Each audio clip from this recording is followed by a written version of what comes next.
years. 43 years. This is our house, and you invaded it. You're squatting on our land. So, yeah, we're sorry about the terrorism, but you can understand, or some people might understand, why some segment of our population has gone a little bit berserk here. Palestinians are always going to win that argument. And yet these arguments that I just mentioned are the ones that I suspect at least some of you have at one point or another made in the course of trying to argue for Israel. Or at least if it isn't you, it's a lot of people who are associated with the pro-Israel side. So I don't want to talk, forever. I'd like to mainly take questions on any subjects, but I want to talk a little bit about some of, what I think are really smarter, better arguments to make. Let me begin with what I just mentioned, that asymmetry about when it comes to Israelis talking about terrorism versus Palestinians talking about occupation. The point that the Israeli spokesman needs to make isn't you're committing terrorism.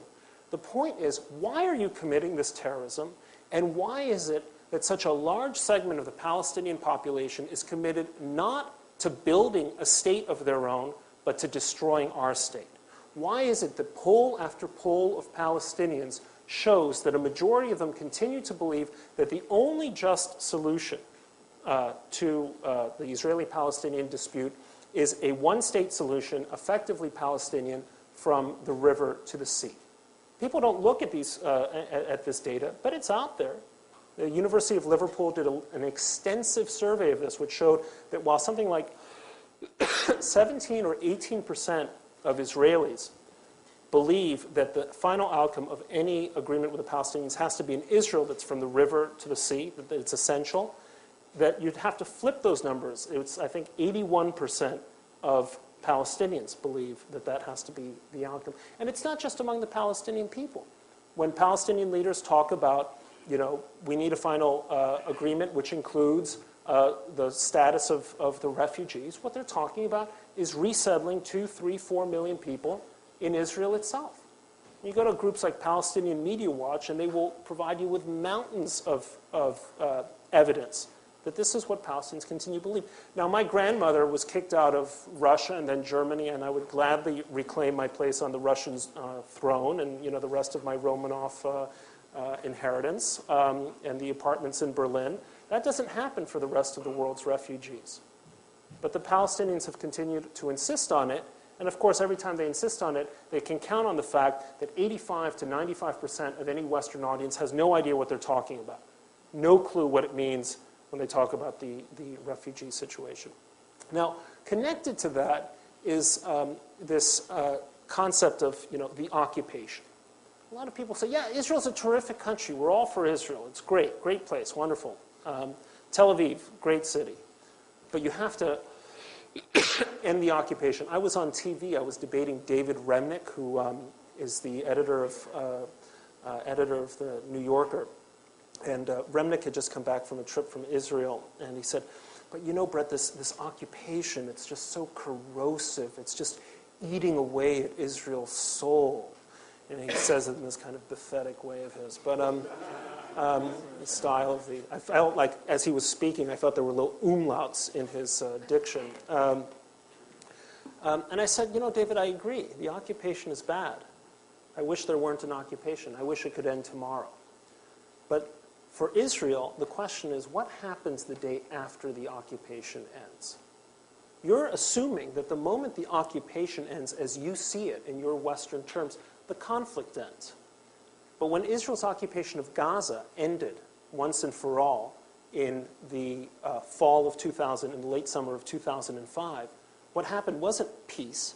Gaza didn't decide that it was going to show the world what the Palestinians would do with some land of their own. Or maybe they did decide they would show the world what they would do with some land of their own. But instead of turning it into a little, Singapore or a little Hong Kong, they turned it into a terrorist entrepot, a staging ground for constant missile and rocket attacks on Israel. So why should the Israelis have any confidence that if they give back an even greater and strategically more significant segment of land, that they're not going to get something like Gaza, but on a vastly greater scale? The fundamental point is that much as we'd like to believe that Israel's conflict with the Palestinians is territorial and therefore can be solved by territorial means, fundamental conflict is existential, at least from the point of view of the Palestinians. Palestinians remain overwhelmingly committed to seeing through the destruction of Israel.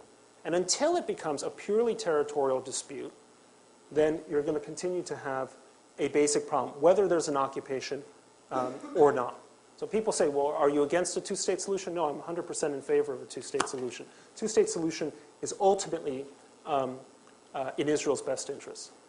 But a two-state solution under what conditions? A two-state solution where the other side is like Canada, like a nice little country that, is pleasant to visit. Or a two-state solution where the other state is a terrorist state, the tip of an Iranian spear, dominated by a group like Hamas, whose charter calls not only for the destruction of Israel, but for the eradication of Jewry in the Holy Land. If that's the case, I'm willing to wait until we have better conditions to create a two-state solution. Now, another point which I think is important to mention, it happened for reasons that I don't quite understand, but on my flight over to Israel, I was reading a book about Zimbabwe. This Jewish Zimbabwean journalist, Peter Godwin, went back to his home country. He'd been born in what was then called Rhodesia. Then after the end of white rule, it became Zimbabwe. Went back in 2008 to write a story about what were then the elections, which Mugabe stole. And what's happening in Zimbabwe is just unbelievable.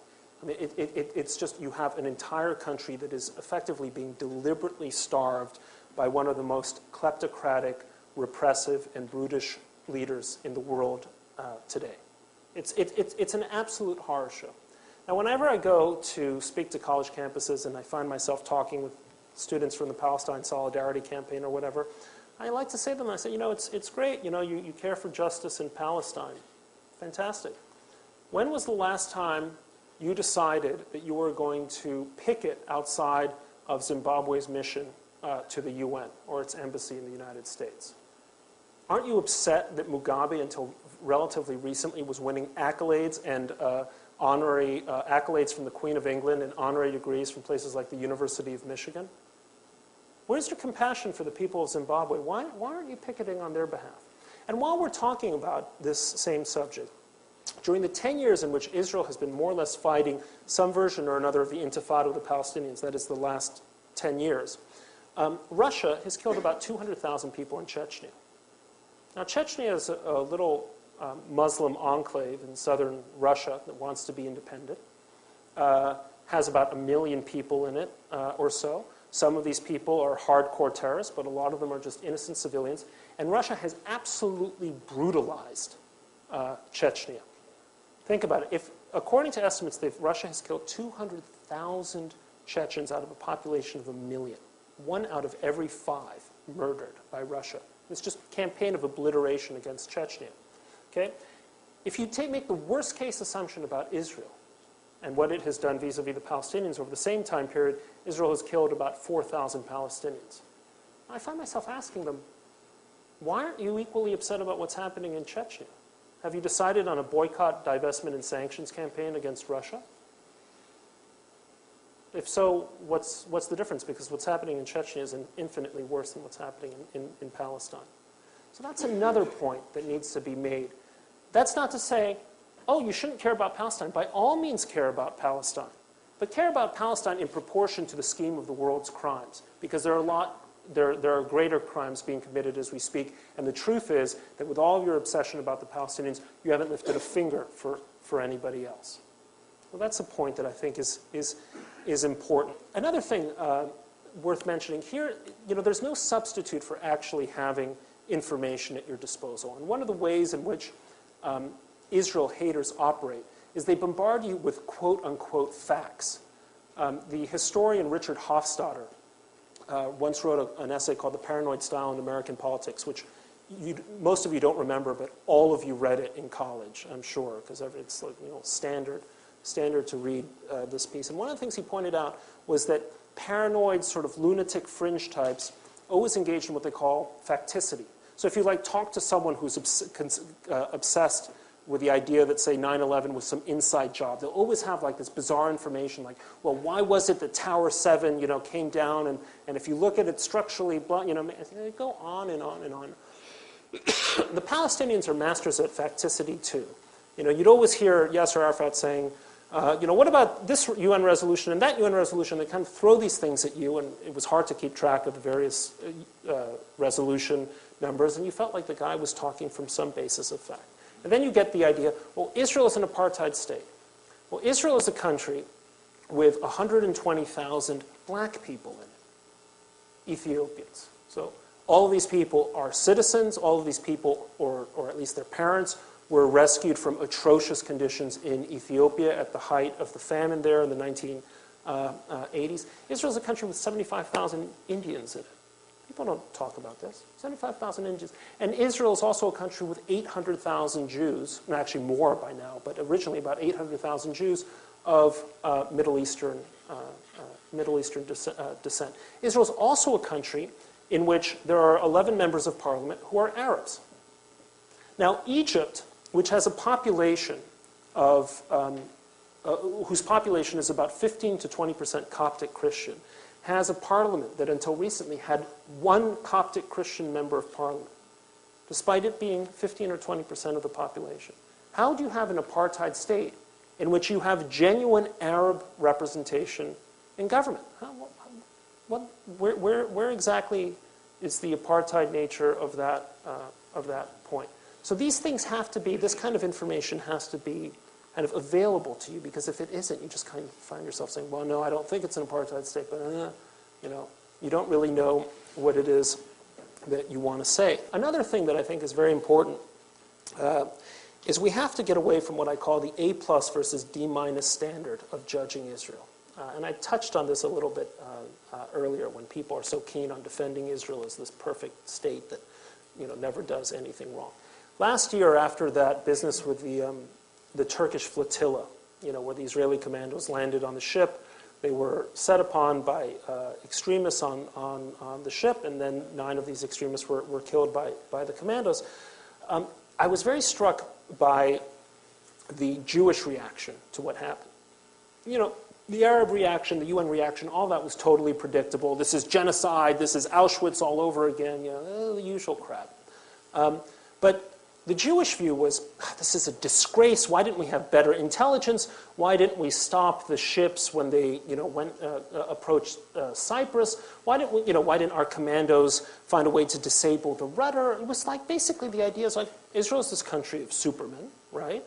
And so anything less than Superman behavior is a sign of total and complete failure, state dysfunction. Okay? That is the standard to which not only the rest of the world holds Israel, it's we Jews often find ourselves holding Israel at some point to that standard too. So it's an A+ standard. Anything less than an A+, it's like a pass-fail scheme in which you either get an A+ or you fail the course. Now take a country like Iran, okay? Busily government stealing the election, murdering its own people, hostaging foreign nationals, for the sake of and using them as bargaining tools. Recently, disappearing the leading 2 former presidential candidates, et cetera, et cetera, et cetera. Okay. So today I was shocked, and I sent a news site. Well, actually, since I'm on camera, I'm not going to attack my own paper. But I often hear. People describe a guy like Rafsanjani, Ali Hashemi Rafsanjani, the former president of Iran, as a moderate. Okay?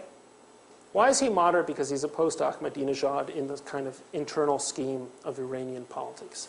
Now, Rafsanjani happened to have been president in the 1990s, where, among other things, he was responsible for ordering the bombing of the Jewish Cultural Center in Buenos Aires. And for that, there's an Interpol arrest warrant on his, in his name. Rafsanjani was also notorious for murdering, sending his goon squads to murder dissidents, suppress dissent, all the rest of it. In fact, he was so bad that when his successor was elected, this guy Khatami was welcomed as this, great reformist candidate after the sort of darkness of the Rafsanjani years. Now you have the situation in which suddenly a guy like Rafsanjani is a moderate within the scheme of Iranian politics. And more broadly, whenever Iranians decide, well, maybe we'll have a parlay in Geneva or Istanbul about our nuclear portfolio. the world says, oh, you see, this is evidence of Iranian moderation.